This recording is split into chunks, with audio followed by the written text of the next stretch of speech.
Tony Gonsolin put up a stinker in his season debut. Plus, we have some buy or sells next on Fantasy Baseball Today in 5.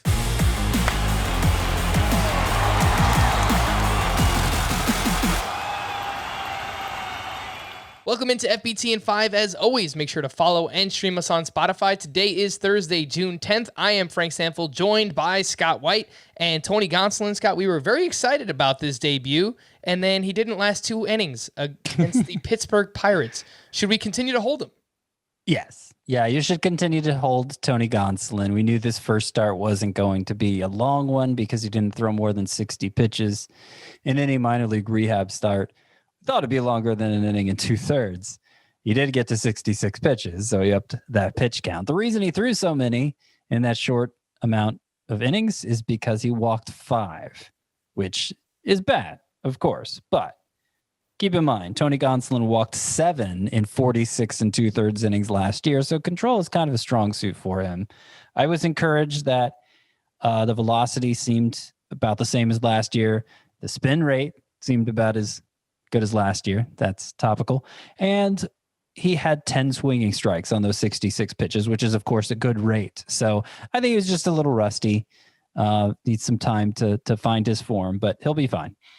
Tony Gonsolin, hold on for dear life. Tyler O'Neill, he was one of 7 players with a double dong on Wednesday, and he is now batting .291 with 15 home runs and a .974 OPS.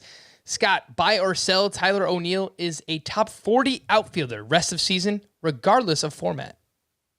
Yeah, you get me with the regardless of format thing, because in a points league, I mean, the plate discipline's awful. 34% strikeout rate, that's terrible. 3.2% walk rate, that's terrible.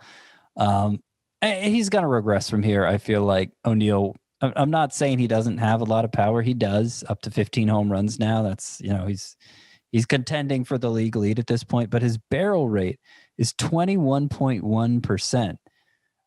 Half that would be a really good barrel rate. That high of a barrel rate is just, it seems totally unsustainable to me. And obviously that's driving a lot of these really high expected stats on StatCast. So I think with the barrel rate comes back down to earth, maybe that poor plate discipline catches up to him a little more. And he'll be right on borderline of top 40, but I'll sell it when you say all formats. All right. So I could see it definitely in Roto. He steals a few bases here or there, but that plate discipline is going to hold him back a little bit in points leagues. So we are ultimately selling. Austin Gomber was very good again on Wednesday. 5 innings, 1 run, 5 strikeouts. Over his last 8 starts, he has a 2.59 ERA. He's 59% rostered, Scott.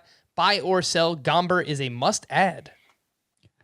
I'm going to sell that too. I don't think he's must add. I'm okay with adding him. I think he's a good pitcher in the right matchups. The control has been so much better from May forward, and really everything's been better. He's looked like a good pitcher, but he still has the major issue of pitching half his games at Coors Field, which is just an environment you can never trust any pitcher in, even the most high end. So Gomber, you can't either. His numbers there so far have been pretty good, but not that many starts, and in the long run, I think it's going to be a problem for him. So usable, but not must add.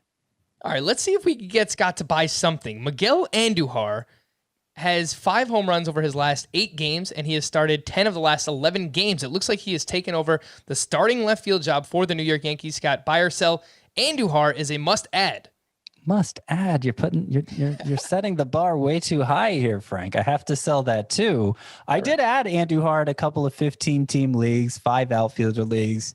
The kind of leagues where you're really desperate for offense and just need an inkling of potential here. Andujar's ground ball rate is way too high.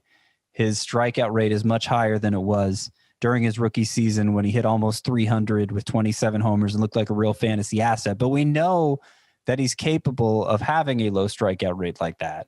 And so if he's managing to hit some home runs, even with a high ground ball rate, if that normalizes, if the strikeout rate normalizes, then you really have something here. At the very least, Andujar's earned himself a regular spot in the Yankees lineup, which was the biggest hurdle of all. So in deeper leagues where you really need hitting, I could see taking a chance on Andujar. All right. I'm going to set the bar a little bit lower next time. I'll keep that in the back of my mind. We'll wrap up here, Scott, very quickly. Both Tucker Davidson and Vladimir Gutierrez put up quality starts on Wednesday. Which one would you rather add if you were choosing between those two? I think the Braves' Tucker Davidson's a better prospect. He has the better put away pitch in the slider. Gutierrez as a fly ball pitcher, that's not going to be such a great situation for him in his home park. Yeah, Davidson looks pretty exciting right now, what he did at AAA and now in 3 starts in the majors.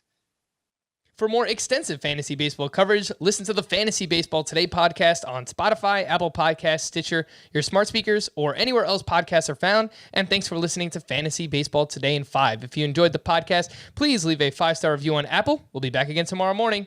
Bye-bye.